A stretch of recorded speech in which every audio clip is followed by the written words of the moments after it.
Hello guys, you're welcome back to the channel. On today's video we'll be making pant trouser, as you can see on the screen, with side zip. So the first thing you're going to do is to determine your length, the length of your trouser. Mine is 40 and I took away 1.5 inch from it at the upper part for my band. So you're going to get your trouser length. Then after that you're going to go upward and measure your hip line.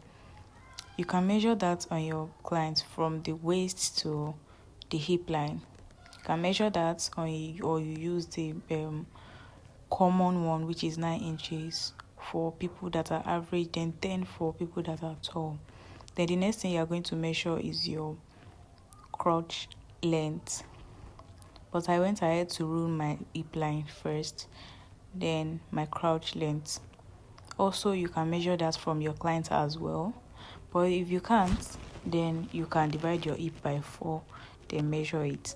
But if the person is someone that is very tall, you can add like maybe an half an inch or 1 inch to it.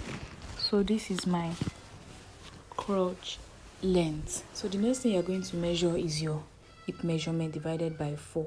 You measure it on your crotch length, on your hip line, and on your waistline. I stopped mine on the hip line, which I'm still going to extend it later.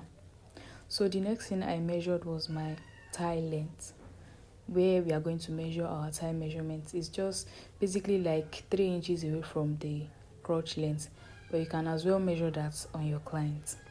So the next thing you're going to do is to measure your band measurement or your waist measurement on the waistline.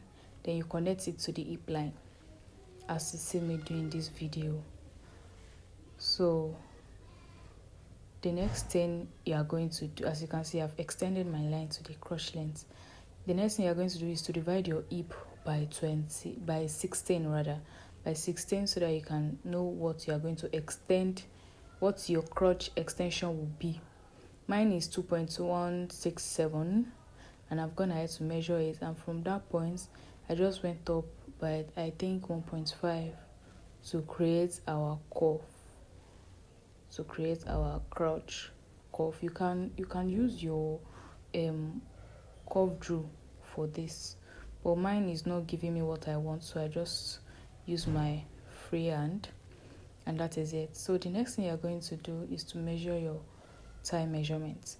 Note, in this video we are making a pant that is free from the top to the down. If not, you're supposed to divide that crotch